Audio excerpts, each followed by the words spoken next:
महाराष्ट्र की राजनीति की तस्वीर अभी तक साफ नहीं हो पाई है।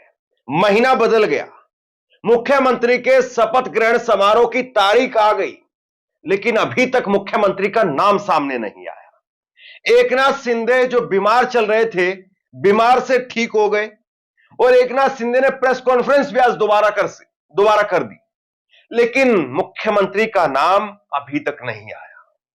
ये जो महाराष्ट्र का पूरा खेल है, इसमें दो बड़ी बातें हैं जो समझने वाली है। पहली बात तो यह है कि बीजेपी जिस राज्य के अंदर इतने बड़े जनादेश के साथ में जीत करके आई है, मतलब पूर्ण बहुमत से सिर्फ 7-8 विधायकों की कमी है, उस राज्य में बीजेपी एकनाथ शिंदे को इतना भाव क्यों दे रही है? बीजेपी एकनाथ शिंदे के आगे पीछे क्यों घूम रही है? बीजेपी एकनाथ शिंदे के आगे क्यों गिड़गिड़ा रही है?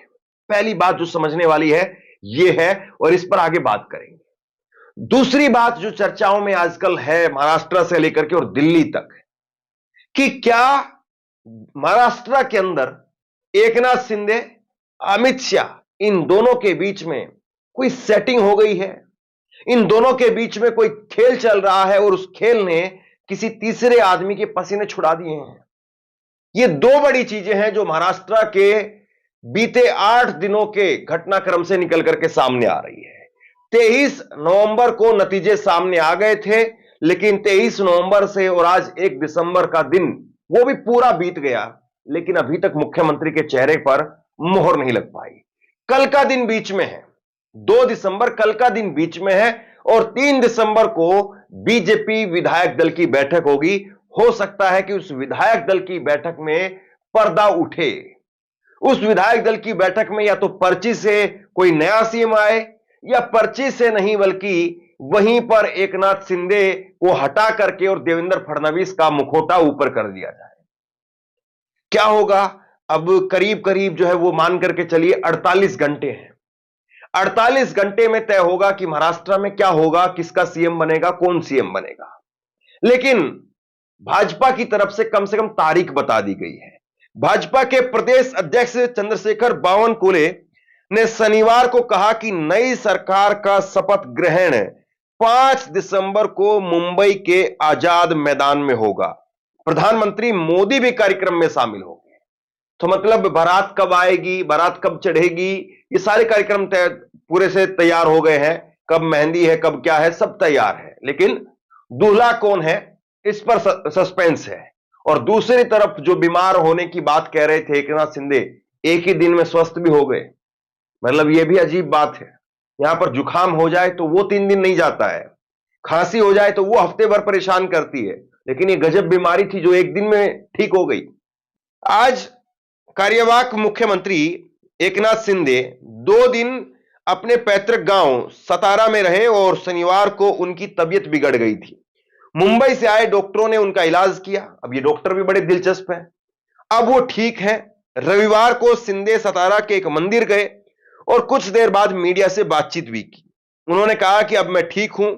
व्यस्त चुनावी कार्यक्रम के बाद मैं यहां आराम करने आया था। महायुति में कोई मतभेद नहीं है। सीएम पर फैसला पीएम मोदी और अमित शाह लेंगे। 2 दिसंबर को महाराष्ट्र का अगला मुख्यमंत्री तय होगा। गृह मंत्रालय पर खींचतान को लेकर के उनसे 3 बार सवाल किया गया, लेकिन शिंदे ने जवाब नहीं दिया। शाम को वो सतारा से मुंबई पहुंचेंगे।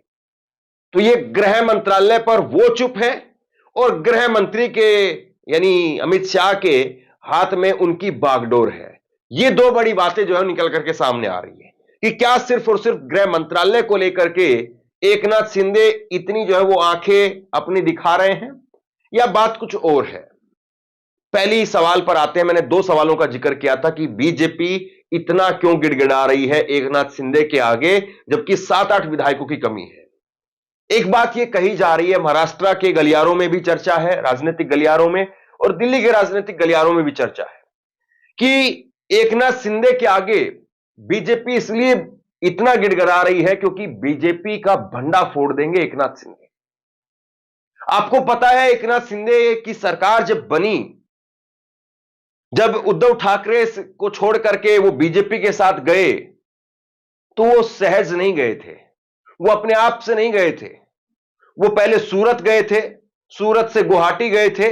वो पूरा जो खेल चला था वो ऐसे ही नहीं चला था। पूरे खेल के पीछे बीजेपी थी। और अब इस बात को कहा जा रहा है कि अगर एकनाथ शिंदे को दरकिनार करके, हाशिए पर रख करके बीजेपी ने अगर चाल चलने की कोशिश की, तो क्या रूट था सूरत का और सूरत से गुवाहाटी का, और उस रूट में क्या क्या हुआ, उस रूट में किसके हवाई जहाज में कौन गया कौन आया। सोचिए कि अगर कल को एकनाथ शिंदे प्रेस कॉन्फ्रेंस करने के लिए बैठ जाएं, एकनाथ शिंदे प्रेस कॉन्फ्रेंस करें कि हमें अमित शाह की तरफ से यह बात कही गई थी कि आप सरकार तोड़कर क्या हो, इतने रुपए दे दिए जाएंगे या तुमको मुख्यमंत्री बना दिया जाएगा। यह सब पता सबको है, कौन किसके कहने से गया था, कौन किसके साथ में गया था, कौन कब किसके साथ से निकला। कुछ दिन तक हो सकता है, ये जो शुरुआत की जब 2-4 दिन थे उस वक्त में तस्वीर थोड़ी धुंधली धुंधली थी।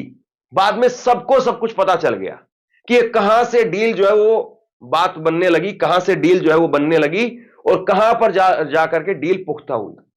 अगर कल को एकनाथ शिंदे सामने आकर के प्रेस कॉन्फ्रेंस कर दे, एकनाथ शिंदे प्रेस के सामने बताने लगे कि मोदी ने मुझे यह बात कही थी, यह डील दी थी, अमित शाह ने यह डील दी थी, इस डील के तहत यह हुआ है, इसमें इतने रुपए का लेन देन हुआ था, या इसमें बीजेपी ने यह मदद की, या बीजेपी ने इस तरीके से डरा करके यह मदद करवाई। अगर इस बात की प्रेस कॉन्फ्रेंस एकनाथ शिंदे कर दें तो भैया मजा खराब हो जाएगा। यह महाराष्ट्र में बीजेपी को जो जीत मिली है, बीजेपी जिसके ढोल बजा रही है, वो ढोल बजने से पहले फट जाएंगे। अब एकनाथ शिंदे उतनी हिम्मत दिखा पाएंगे नहीं दिखा पाएंगे अब अलग बात है, लेकिन कहीं ना कहीं वो कहावत कही जाती है कि चोर की दाढ़ी के अंदर तिनका होता है, और चोर जो है घबराता है, उसकी दाढ़ी में तिनका पहले से ही रहता है, वो घबराता है। अब उसको लगता है कि आप सामान्य तरीके से भी उसको देखेंगे, चोर को लगने लगता है कि इसने मेरे को पहचान लिया। आप बिल्कुल सामान्य तरीके से उसको देख रहे हैं, लेकिन उसको लगता है कि नहीं नहीं इसने मेरे को पहचान लिया, शायद इसने मेरे को देखा होगा। वो भागने लगता है, जबरदस्ती पकड़ा जाता है। तो कई बार ऐसा भी जो है वो हो सकता है। तो इसलिए ये जो चर्चा है कि बीजेपी जो है वो एकनाथ शिंदे के सामने इसलिए मोल भाव लगातार कर रही है, इसलिए उनको दरकिनार नहीं कर रही है एकनाथ शिंदे को, एकनाथ शिंदे के सामने इसलिए बीजेपी बार बार प्रस्ताव लेकर के आ रही है क्योंकि एकनाथ शिंदे बीजेपी की पोल खोल सकते हैं। पहली बड़ी बात, पहली बड़ी चर्चा महाराष्ट्र के अंदर यह है। दूसरी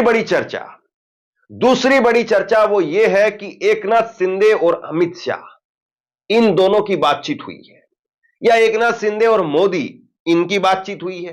दोनों मोदी और शाह तो कोई अलग अलग नहीं है, और इन दोनों को आप अलग अलग क्या देखें। तो दूसरी जो बड़ी चर्चा है वो ये है कि मोदी और एकनाथ शिंदे या मोदी और अमित शाह इन दोनों की बातचीत हुई है, और इसमें यह कहा गया है कि महाराष्ट्र के किसी भी नेता को हावी नहीं होने देना है। महाराष्ट्र का कोई भी नेता अपने आप को, भाजपा का नेता अपने आप को तुर्रम खाना समझे, और इसलिए हम उनको जो है वो डील करके या हम उनसे बातचीत करके हम उनके हाथ में चाबी देंगे, तुम डायरेक्ट चाबी नहीं दोगे। और किसको चाबी देनी है ये हम तय करेंगे, ताकि हमारी तवज्जो बनी रहे। मतलब कल को महाराष्ट्र के अंदर ऐसा ना हो कि देवेंद्र फडणवीस नरेंद्र मोदी के लिए अगले योगी आदित्यनाथ बन करके बैठ गए। जैसे योगी आदित्यनाथ के बारे में कहा जाता है कि योगी आदित्यनाथ जो है वो बीजेपी के लिए एक ऐसी मुसीबत बन गए हैं जो आज नरेंद्र मोदी को परेशान करते हैं। यह बड़ी बात निकल करके आती है, लोकसभा चुनाव में भी निकल करके आया कि बीजेपी इसीलिए हारी उत्तर प्रदेश में क्योंकि योगी आदित्यनाथ ने पूरी मदद नहीं की। और अब विधानसभा चुनाव था, जब विधानसभा में केवल 9 सीटों पर उपचुनाव था, तो योगी आदित्यनाथ ने देखी कैसे पुलिस के घोड़े खुलवा दिए थे। तो बहुत बात होती है राजनीति के अंदर। अब यह बात निकल करके सामने आ रही है कि योगी आदित्यनाथ के तर्ज पर महाराष्ट्र में एकनाथ शिंदे अपने आप को ना समझने लगे, और इसीलिए उन पर प्रेशर बना रहे, उनसे सारी बातचीत की जाए कि आप हमारे रहमो करम पर हैं, कल को हमसे आगे निकलने की, हमको क्रॉस करने की गलती मत करना। ऐसा ना हो कि नरेंद्र मोदी अपने बाद में जो कुर्सी है उसको अमित शाह के लिए तैयार कर रहे हों, और इस बीच में आकर के इधर से तो योगी आदित्यनाथ आ रहे हैं और इधर से कहीं पर देवेंद्र फडणवीस आकर के अमित शाह की कुर्सी पर अगर ओवरटेक कर दें तो फिर बताइए मोदी जी को क्या अच्छा लगेगा। और फिर उसके पीछे जय शाह भी आ रहे हैं। जय शाह आज जो है वो आईसीसी के सचिव बन गए हैं। तो सोचिए जरा किस तरीके से कहां राजनीति चलती है। यह भी बात कही जा रही है कि एकनाथ शिंदे के पीछे अगर कोई खड़ा है, एकनाथ शिंदे को अगर कोई इतनी बात कह रहा है, हालांकि आप कह सकते हैं कि मेरी दोनों बातें आपस में कॉन्ट्राडिक्ट कर रही है, लेकिन राजनीति के अंदर जरूरी नहीं है कि एक और एक दो हो। राजनीति के अंदर कई बार एक और एक 11 भी हो जाता है और एक 0 भी हो जाता है। राजनीति में ऐसा नहीं कि केवल एक ही फॉर्मूला चलता है, राजनीति में कई फॉर्मूले चलते हैं।